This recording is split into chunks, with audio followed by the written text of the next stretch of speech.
નમસ્કાર મિત્રો. મારું નામ આશ્રય બકરાણા છે અને હું આજે આપને એમ્પ્લોયબિલિટી સ્કિલ વિશે આપણે વિગતવાર ચર્ચા માટે આવ્યો છું. આજે મિત્રો આપણે શીખીશું એમ્પ્લોયબિલિટી સ્કિલ્સ. એમ્પ્લોયબિલિટી સ્કિલ્સ એટલે મિત્રો શું તમે જાણો છો કે ફક્ત વાંચવા, લખવા જ નહીં પણ જીવનમાં સફળ થવા માટે કે કાર્યસ્થળમાં આગળ વધવા માટે પણ કેટલી ખાસ કૌશલ્યોની જરૂર પડતી હોય છે. આવા જ કૌશલ્યો જેને આપણે એમ્પ્લોયબિલિટી સ્કિલ કહીશું. આ કૌશલ્યો તમારી વ્યક્તિગત વિકાસ માટે, બૌદ્ધિક અને વ્યવસાયિક ઉન્નતિ માટે ખૂબ મહત્ત્વપૂર્ણ છે. ચાલો આપણે આજે જાણીએ કે આપણી આજુબાજુની દુનિયાને સમજવાનો પ્રયાસ કરીએ અને એ રીતે શીખીએ કે આપણે પોતાના વ્યક્તિત્વને આપણે મજબૂત બનાવી શકીએ. તો જે આપણે એમ્પ્લોયબિલિટી સ્કિલ શીખવાના છીએ એમાં ઘણી બધી સ્કિલો છે જેવી કે આત્મવિશ્વાસ છે, કોમ્યુનિકેશન સ્કિલ છે, નેગોશિએશન સ્કિલ છે, પ્રોબ્લેમ સોલ્વિંગ સ્કિલ છે. તો આપણે વન બાય વન બધી સ્કિલોમાં થોડી આપણે ચર્ચા કરીશું. તો સૌપ્રથમ આપણે એક સ્કિલ જોઈએ જે આપણે આત્મવિશ્વાસ, જેને આપણે સેલ્ફ કોન્ફિડન્સ કહીએ ઇંગ્લિશમાં. તો વિદ્યાર્થી મિત્રો, દુનિયાના કોઈ પણ સફળ વ્યક્તિને તમે કોઈ પૂછો કે તમારી સફળતાનું રહસ્ય શું છે? તો એક જ જવાબ આપશે. તે કહેશે કે આત્મવિશ્વાસ. તો આત્મવિશ્વાસ વિશે આપણે કઈ રીતે આવે છે, તમારી અંદર કઈ રીતે કેળવાય છે તે આપણે જોઈએ. કે આપણા કોઈ ગુણ હોય છે, આપણી ત્રુટિઓ હોય છે, આપણી જે ભાવનાઓ હોય છે, આપણા લક્ષ્યો હોય છે, તે વિશે તમારે સ્પષ્ટતા હોય ત્યારે આત્મવિશ્વાસ આપનામાં આપમેળે વધી જાય છે.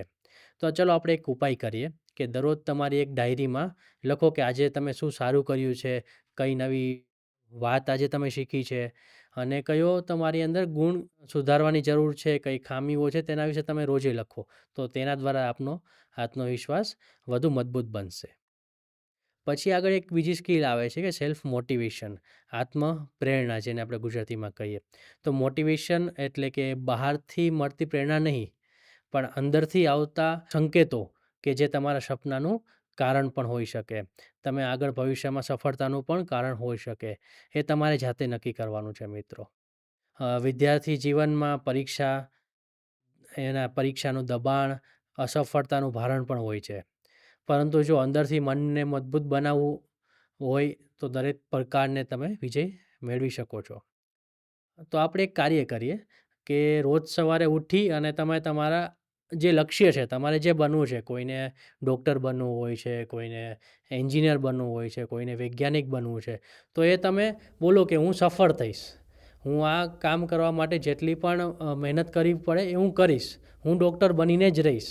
તો આવા તમે ખુદને પોતાની જાતને અંદર બોલશો તો તમારામાં એક સેલ્ફ મોટિવેશન પણ આવશે અને તેના માટે જે મહેનત કરવી છે તે ઉત્સાહ પણ આપની અંદર તે કેળવણી થશે. પછી એક કોમ્યુનિકેશન સ્કિલ આવે છે કે સંવાદ કૌશલ્ય જેને ગુજરાતીમાં કહેવાય. કોમ્યુનિકેશન સ્કિલ એટલે કે સંવાદ કૌશલ્ય. કોઈ સારો સંવાદ વિના કોઈ પણ એક કહેવાય છે ને કે કોઈ સારો સંવાદ ના હોય તો કોઈ સંબંધ તૂટી પણ જાય છે તેનાથી. તો સંવાદ એટલે કે ફક્ત બોલવું જ નહીં પણ સાંભળવું. તમે જ્યારે બોલો છો ત્યારે તમારા શબ્દની પસંદગીઓ, અવાજની તમારી શાંતતા, આંખોનો સંપર્ક અને શરીરની ભાષા પણ હોય છે. તો આ બધું સંવાદમાં અસર પાડે છે. ઉદાહરણ તરીકે આપણે જોઈએ કે કોઈ પ્રશ્ન પૂછે છે, આપને ખ્યાલ નથી હોતો કે આપને ખબર નથી તેના આન્સર વિશે, તો તમે એમ કહી દો કે હું જાણતો નથી. એના બદલે એવું કહેશો કે હું જાણવાનો પ્રયાસ કરીશ. તો આ વાતમાં એક વિશ્વાસનો ઉમેરો થાય છે અને તમારા કૌશલ્યને વધારે મજબૂત બનાવે છે અને તમારા આગળના સંબંધોને વધારે જાળવી રાખે છે. પછી આગળ એક એવી સ્કિલ જોઈએ કે શ્રવણ સ્કિલ, જેને આપણે કહીએ ઇફેક્ટિવ લિસનિંગ ઇંગ્લિશમાં કહેવાય. કે ક્યારે તમે એવું અનુભવ્યું હશે કે તમે જ્યારે કોઈ જોડે વાત કરતા હોય અને તે વ્યક્તિ મોબાઈલમાં વ્યસ્ત હશે તો આપને એવું થોડુંક ખોટું બી લાગશે. તો એ જ રીતે આપણે શ્રવણ સ્કિલનો પણ આપણામાં અંદર ડેવલપ કરવાનો. ક્યારેક કોઈ આપણી સાથે વાત કરતું હોય તો આપણે તમારે તેમાં પૂરતું ધ્યાન આપવું જોઈએ. શરીર અને મનથી પણ એને થોડું સમજવું જોઈએ અને જે વખતે તેની સામે માથું આમ ચલાવવું, હા પાડતી વખતે કોઈ તમે એના સાથે ના પાડતા હોય તો ના પણ કહી શકો છો. એવી રીતે સંવાદમાં તમારે શરીરથી, તમારા શબ્દોથી તમારે એને સાંભળી અને એ ચેતનાથી તમે એને રિપ્લે આપો તો એને ઇફેક્ટિવ લર્નિંગ કહેવાય. પછી આપણી એક નેક્સ્ટ સ્કિલ આવે છે કે ખૂબ અગત્યની છે આપણા જીવનમાં, ટાઈમ મેનેજમેન્ટ. કે આપણે જે કહેવાય છે ને સમય ક્યારે કોઈની રાહ જોતો નથી. સમયનું આયોજન એ જ સફળતાનું બીજ છે. તો અત્યારથી જ વિદ્યાર્થી મિત્રો આપણે એક નિશ્ચય કરી લઈએ, એક સમયપત્ર બનાવીએ, જેમાં દિવસના દરેક કલાક ક્યાં જાય છે તેનું આપણે અવલોકન કરીએ. ફોર એક્ઝામ્પલ, આપણે પહેલાં પ્રાથમિક કાર્યો આપણે તમે જે કરો છો એ તમે લખો કે કેટલા સમય માટે હું આ પ્રાથમિક કાર્ય કરું છું. મોબાઈલનો ઉપયોગ કરો છો, ચલો ફક્ત કોઈ મૂવી જોવા માટે પણ કરતા હોય, કોઈ સારા વિડીયો જોવા માટે, એજ્યુકેશન વિડીયો જોવા માટે તમે કરતા હોય, જે પણ ઉપયોગ કરતા હોય એ પણ તમે લખો કે મોબાઈલનો ઉપયોગ મેં આ કારણ માટે આટલા સમય માટે કરેલો છે. પછી એક લિસ્ટ બનાવો કે સવારમાં ઉઠીને કે આજે મારે શું કાર્ય કરવાનું છે. તો આવું જો કરશો તો આપને એક ટાઈમનું મેનેજમેન્ટ તમે શીખશો અને તે ખૂબ આપણા જીવનમાં સફળ બનવા માટે અને આખા કાર્યક્ષેત્રમાં ખૂબ જરૂરી છે. પછી એક આપણી એક સ્કિલ આવે છે જેમાં ટીમવર્ક જેને કહીએ, કે બધા સાથે મળીને કામ કરવું. કોઈ એકલો માણસ મહેલ ઊભો કરી શકતો નથી. ટીમવર્ક કે આજે દરેક કાર્યસ્થળની જરૂરિયાત છે. ગમે ત્યાં તમે કંપનીમાં જશો, કોઈ પ્રોજેક્ટ પર કામ કરશો, તમે બિઝનેસ કરશો, તો પણ કાર્યસ્થળે એક ટીમવર્કની ખૂબ જરૂર છે. જેમાં એકબીજાને સમજવું, કામને વહેંચવું અને સહયોગ આપવો, એ બધું ટીમવર્કના એક ભાગરૂપે છે. એક ઉદાહરણ લઈએ કે એક બિલ્ડિંગ બનાવી છે, તો એમાં અલગ અલગ જે વ્યક્તિઓ છે, કોઈ મેસન છે, કોઈ કાર્પેન્ટર છે, કોઈ સ્ટીલ કે રોડ ઇન્સ્ટોલ કરવાવાળો છે, તો બધા સાથે મળીને કામ કરશે તો જ એ બિલ્ડિંગ બનશે. જો બધા પોતપોતાનું એક અલગ કામ કરશે, એમ કે હું આ જ કામ કરીશ, કે હું સહયોગ નહીં આપું આપને, તો એ બિલ્ડિંગ ક્યારે પણ નહીં બને. તો એ બિલ્ડિંગ બનાવવા માટે એક તમારી અંદર એક ટીમવર્કની ભાવના હોવી જોઈએ, એક લાગણી હોવી જોઈએ અને એક સહયોગ આપવાની પણ ભાવના એક હોવી જરૂરી છે. તો તેનાથી આપણા આગલા જીવનમાં આગળ તમે જ્યારે પણ કામ કરશો ત્યારે તમને એક ખૂબ અગત્યરૂપ થશે. પછી એક છે કે સહિષ્ણુતા હોવી. તો દરેક વ્યક્તિ અલગ અલગ હોય છે, વિચારોથી, દેખાવથી, ભાષાથી અને માન્યતાઓથી પણ. સહિષ્ણુતા એટલે બધાને માન આપવું આપણે કહીએ તો. તમે ભલે અસહમત હો, છતાં પણ તેની સાથે શાંતિથી વ્યવહાર કરવો અને આપણા સમાજમાં ખૂબ જરૂરી છે એક સારા વ્યક્તિત્વ માટે પણ. અને ફોર એક્ઝામ્પલ, તમે કોઈ વ્યક્તિ સાથે કોઈ વાતચીત કરતા હોય, તમારા ટીમનો મેમ્બર હોય, તો એને ડ્રોઈંગ બનાવતા નથી આવડતું.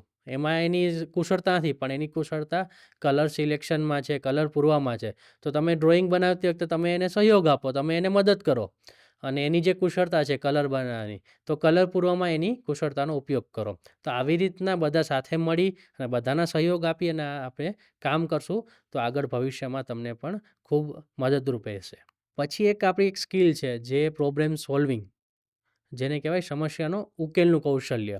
કે તમે જીવનમાં કે તમે મોટા થઈને ખાલી પુસ્તકોના જવાબ નહીં, પણ જીવનમાં ઘણા પ્રશ્નો પણ તમારે ઉકેલવા પડશે. જેમ તમે આગળ જઈને 10મું 12મું કે એન્જિનિયરિંગ કે ગ્રેજ્યુએશન કે કોઈ પણ તમે તમારું અભ્યાસ પૂરો કરી કોઈ વ્યવસાય કરશો અથવા ક્યાંય તમે નોકરી કરશો, તે ઘણા બધા પ્રશ્નોનો સામનો કરવો પડે છે.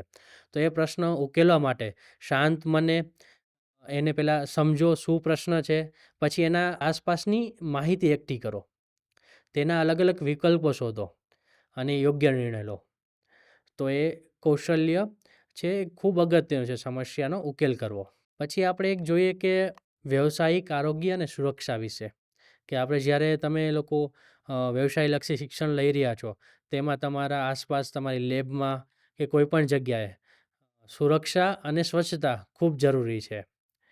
વિદ્યાર્થી રૂપે તમારું ડેસ્ક, લેબ, વર્કશોપ બધું વ્યવસ્થિત હોય અને સુરક્ષિત હોવું જોઈએ અને સાધનોનો ખોટો ઉપયોગ ના થવો જોઈએ અને સલામતીના નિયમો જાણી અને તે બાદ જ તેને અનુસરવા જોઈએ. તો આ બધા જે સ્કિલ છે જેનું આપના અભ્યાસક્રમમાં પણ વધારે વિગતવાર સમજશો અને તેનું જીવનમાં પણ આગળ તમને કામ આવશે. તો વિદ્યાર્થી મિત્રો, આ તમામ કૌશલ્ય તમે આજે અહીંયા જે શીખ્યા તે તમારા રોજિંદા જીવનમાં અમલમાં મૂકો અને આવું કરશો તમે ભવિષ્યને મક્કમ બનાવી દેશો અને કોઈ પણ ક્ષેત્રમાં હોય તો તે તમે ભીતરથી તમે તૈયાર થઈ શકો છો. ધન્યવાદ.